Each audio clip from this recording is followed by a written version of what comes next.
Alright, hey everyone, last video of the day. It's a rainy day, I'm just knocking out these videos, it seems like. This is Weston Summers, and thank you for coming back to my channel.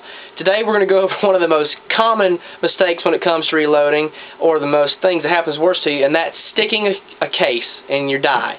Now, I've seen a bunch of videos on how to remove these things, and some of them involve saws, and people even take their dies out and put them on these massive lathes, and I don't have any of that stuff, and you probably don't either. So I'm going to show you the Weston way that someone showed me how to do it, and I kind of figured out the rest of it and make it easy for you.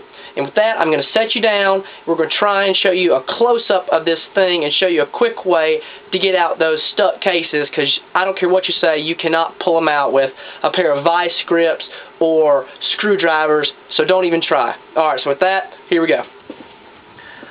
Alright, so you were loading along, if this camera will stay here, you were loading along, you were shooting through some cases, you weren't using enough of this, and you stuck one of these in your die. Now for this one, since I've had the greatest luck of all time, I have managed to stick everything from 30-06 to 5.7. It doesn't matter, you'll find a way to stick it if you do enough of them. Alright, so first off, before we get this, we're going to go through one thing. I'm going to show you what a die looks like on the inside so we kind of know what we're dealing with. Alright, this is a 30-06 full-length resizing die. This would be your lock ring, this would be the body of the die, and this is your decapping pin. So, the decapping pin depth would be set with this differentiating ring here. But if you unscrew her, we can see this. Alright, here's what it looks like. Alright, there's your decapping pin, this is your expander ball, this is the rod, and this is what you use to adjust it. Now, the 30-06, whoa here, the 30-06 would go up all the way onto here, it would punch out the primer, and then as it came back through, this expander ball that's rounded out would make the neck open up. Now, for demonstration purposes, I'm only going to stick it in that far, because if I do stick it any farther than that, I will never be able to get it back out. So, once again, we're going to assemble our die. We're going to do this with something that's I've already had to do it, so there's no work involved. Alright, this would have gone in here, it would be over the neck, but if I forced it any farther, it would go over the decapping die, or the expander ball, excuse me. So, to make it look like it's in there, I'm going to unscrew this, which would be the first thing you would do, and there. Now the 30-06 would be set all the way in there. Now this would be screwed all the way down in here, and you would have done everything you could to get this out. You would have tried to put it on here, and you would have tried to turn your case holder or shell holder and everything to get this out.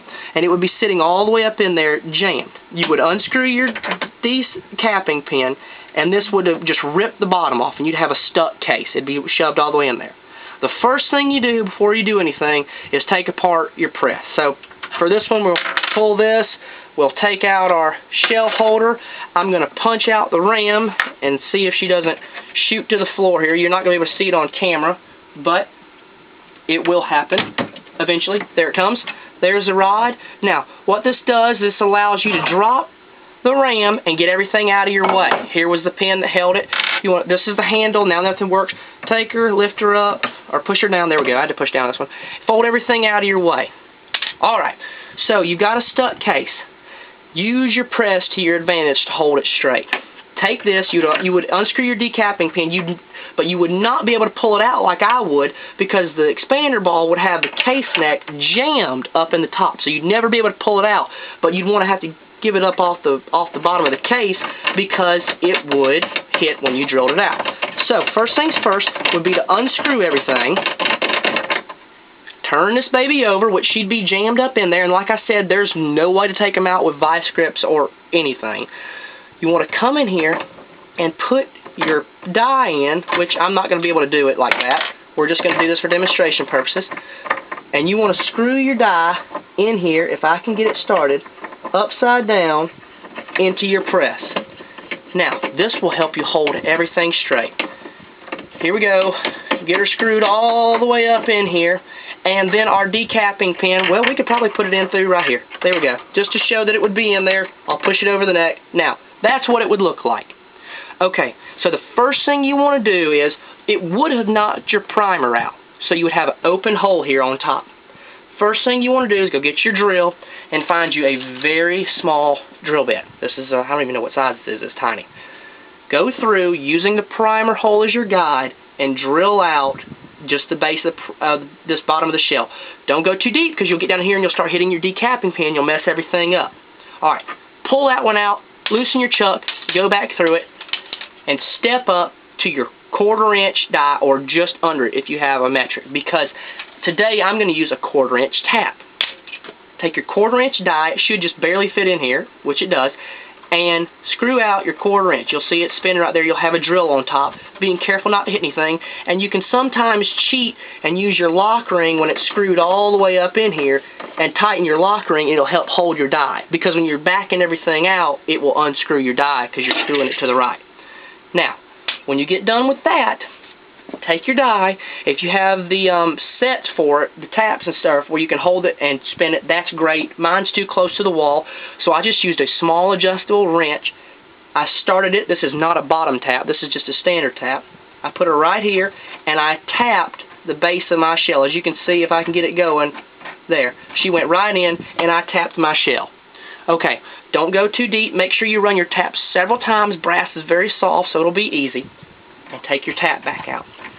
Now comes the cool and most useful part.